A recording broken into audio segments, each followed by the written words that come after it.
est ouverte.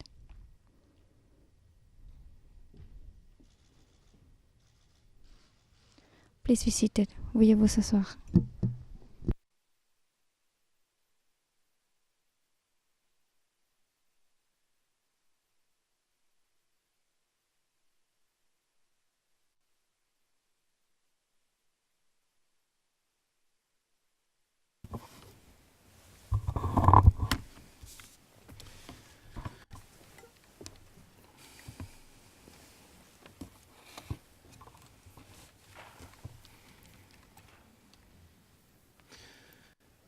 Good morning. Le président, bonjour.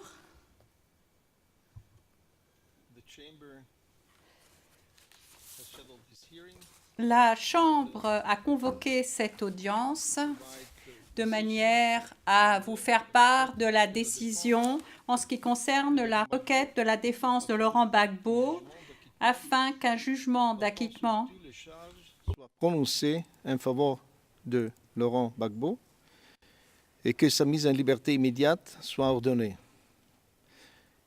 And on the et sur la requête de la défense de Charles Blé Goudet en insuffisance des moyens à charge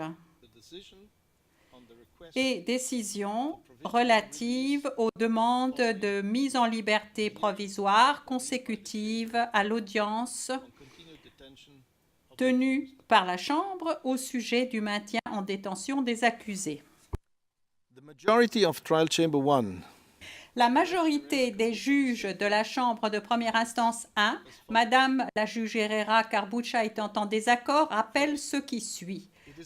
Premièrement, il est de notoriété publique que pendant la période examinée par la Chambre, c'est-à-dire de novembre 2010 à avril 2011, la Côte d'Ivoire était en proie à un violent conflit politique dans le contexte des élections présidentielles à Abidjan et dans d'autres parties du pays. Le 23 juin 2011, le procureur de la Cour pénale internationale a demandé l'autorisation d'enquêter pour déterminer si des crimes relevant de la compétence de la Cour avaient été commis dans le contexte de ce conflit. Et le 3 octobre 2011, la Chambre préliminaire 1 l'a autorisé à enquêter. À la suite des demandes déposées par le bureau du procureur le 25 octobre 2011 pour Laurent Gbagbo et le 12 décembre 2011 pour Charles Blé Goudet, la Chambre préliminaire 1 a délivré des mandats d'arrêt à l'encontre des accusés le 23 novembre 2011 et le 21 décembre 2011 respectivement. Monsieur Laurent Gbagbo a été remis à la Cour le 30 novembre 2011 et Monsieur Charles Blé Goudet le 22 mars 2014. Les charges portées à l'encontre des deux accusés ont été confirmées par la Chambre préliminaire 1 le 12 juin 2014 pour Laurent Gbagbo et le 11 décembre 2014 pour Charles Blé Goudet.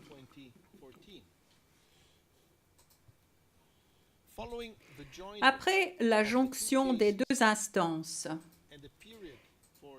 et à l'issue de la période de mise en état de l'affaire, le procès s'est ouvert le 26 janvier 2016 devant cette Chambre de première instance 1. Lors des 231 journées d'audience, la Chambre a entendu 82 témoins cités par l'accusation, soit dans le prétoire, soit par voie de liaison vidéo. Des milliers de documents ont été versés au dossier et des centaines de requêtes, demandes et décisions ont été déposées.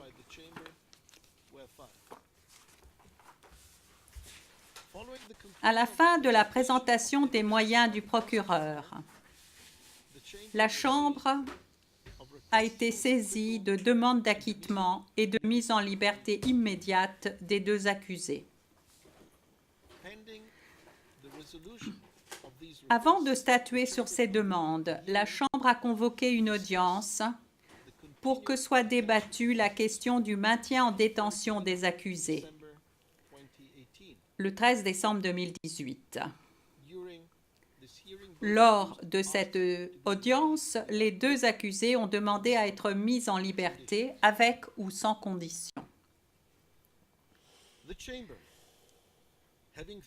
Après avoir méticuleusement analysé les éléments de preuve et pris en considération tous les arguments de droit et de fait présentés oralement et par écrit par les parties et les participants, la Chambre conclut à la majorité de ses membres qu'il n'est pas nécessaire que les équipes de la défense poursuivent la présentation des moyens de preuve, étant donné que le procureur ne s'est pas acquitté de la charge de la preuve en ce qui concerne plusieurs éléments constitutifs essentiels des crimes tels que reprochés aux accusés. En particulier, la majorité estime que le procureur n'a pas démontré qu'il existait un plan commun destiné à maintenir Laurent Gbagbo au pouvoir et comprenant la commission de crimes à l'encontre de civils.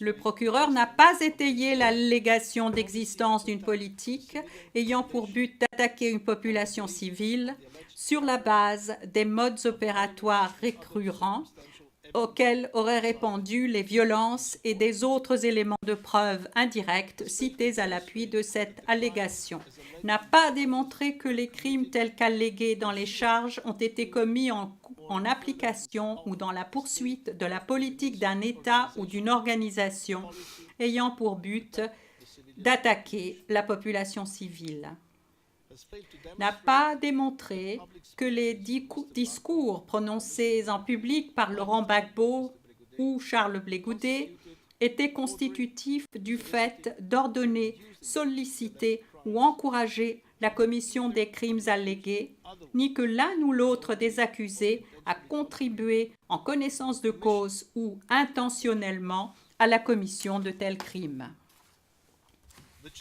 La Chambre rendra sa décision pleinement motivée le plus rapidement possible. La Chambre reconnaît qu'il aurait été préférable de rendre dès aujourd'hui une décision motivée en détail. Cependant, bien que la règle 144.2 du règlement de procédure et de preuve dispose que la Chambre doit fournir des copies de ses décisions, et je cite, « le plus rapidement possible », après les avoir prononcées en audience publique, aucun délai particulier n'est fixé à cet égard. La majorité est d'avis que l'obligation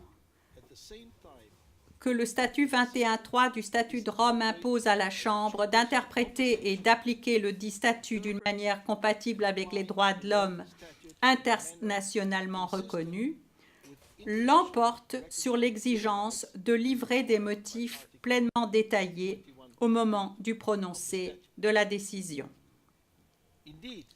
En effet, une interprétation trop stricte de la règle 144.2 obligerait la Chambre à retarder le prononcé de sa décision dans l'attente de la préparation d'un exposé détaillé de l'ensemble des motifs qui sous-tendent tant les constatations qu'elle a tirées des preuves que ses conclusions de droit. Étant donné le volume du dossier des preuves et le degré de détail des arguments avancés par les parties et les participants, Et comme la majorité a déjà pris sa décision sur la base de l'évaluation des preuves, la majorité ne saurait justifier le maintien des accusés en détention durant la période nécessaire à la préparation d'un exposé détaillant par écrit l'ensemble des motifs de sa décision. Le délai d'appel de la présente décision commencera à courir le jour où les parties recevront notification de l'exposé détaillé des motifs. Le procureur peut, dès aujourd'hui, saisir la Chambre d'une requête du type prévu à l'article 81.3c i. Par ces motifs, la Chambre, à la majorité de ses membres, dit que le procureur ne s'est pas acquitté de la charge de la preuve conformément à la norme applicable telle que prévue à l'article 66 du Statut de Rome. Fait droit aux demandes d'acquittement présentées par la défense de Laurent Gbagbo et celle de Charles Blégoudet concernant l'ensemble des charges portées à leur encontre.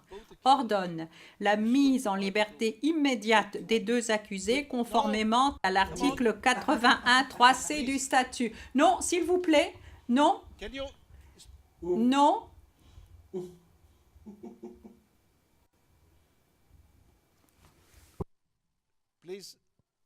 S'il vous plaît, je demande au public de bien vouloir s'asseoir, sinon je devrais faire évacuer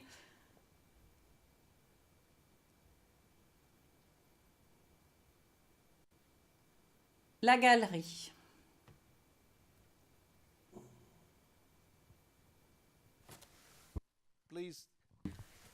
S'il vous plaît, je vous invite à vous asseoir et à adopter un comportement approprié.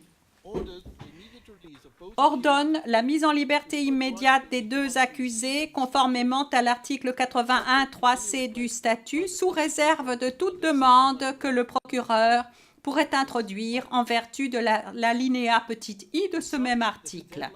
Décide que les délais d'appel de la présente décision commenceront à courir à la publication de l'exposé détaillé des motifs de celle-ci. Dit que les demandes de mise en liberté actuellement pendantes sont désormais sans objet.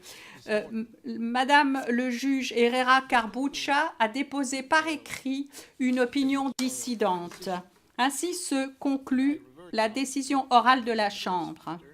Et je me tourne maintenant vers le bureau du procureur pour demander si le bureau du procureur souhaite présenter une requête au titre de l'article 81.3c i du statut. Le procureur. Monsieur le Président,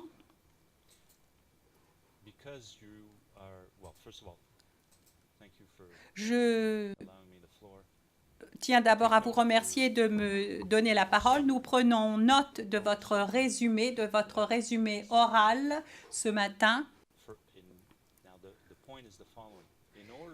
Pour que nous puissions réagir de manière responsable et présenter des arguments significatifs au titre de l'article 83CI du statut, nous devons disposer de l'ensemble des détails de votre décision. Nous ne les avons pas encore. La Chambre le sait, il s'agit de circonstances exceptionnelles. Nous nous attendions à disposer d'une décision pleinement motivée qui sera déposée ultérieurement aujourd'hui. D'après ce que vous avez dit ce matin, nous avions l'intention de demander 48 heures de manière à pouvoir réagir et de faire une évaluation responsable de votre décision, ce que nous ne pouvons pas faire à ce stade. Nous souhaitions également dire que dans ces dispositions, le maintien de la détention peut être ordonnée dans des circonstances exceptionnelles. Nous voulions défendre l'argument que vous avez le pouvoir de détenir, mais vous avez le pouvoir également d'ordonner la mise en liberté.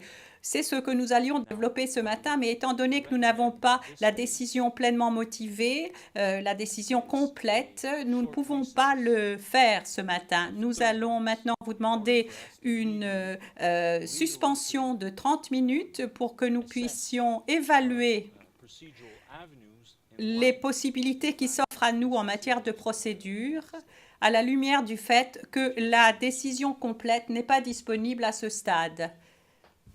Vous me permettez une seconde, s'il vous plaît?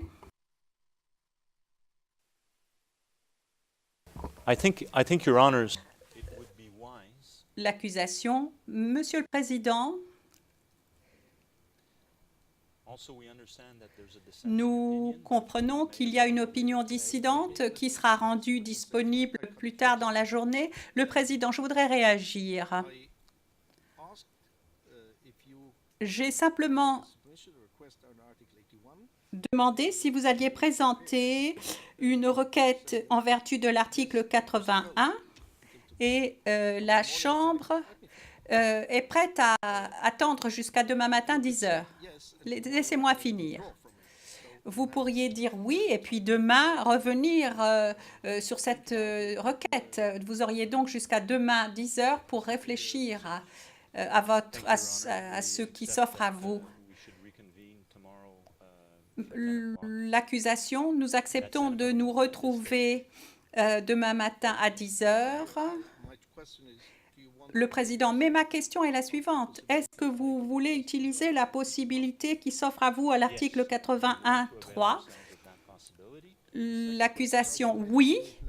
Le Président, deuxième question, est-ce que vous êtes disposé à le faire dès maintenant? L'accusation, ma réponse est non, étant donné que nous n'avons pas la décision complète. Le Président, par conséquent, nous levons la séance jusqu'à demain matin. L'ordre de mise en liberté provisoire est suspendu jusqu'à demain matin, jusqu'à la décision à cet égard. Merci beaucoup. Je lève la séance.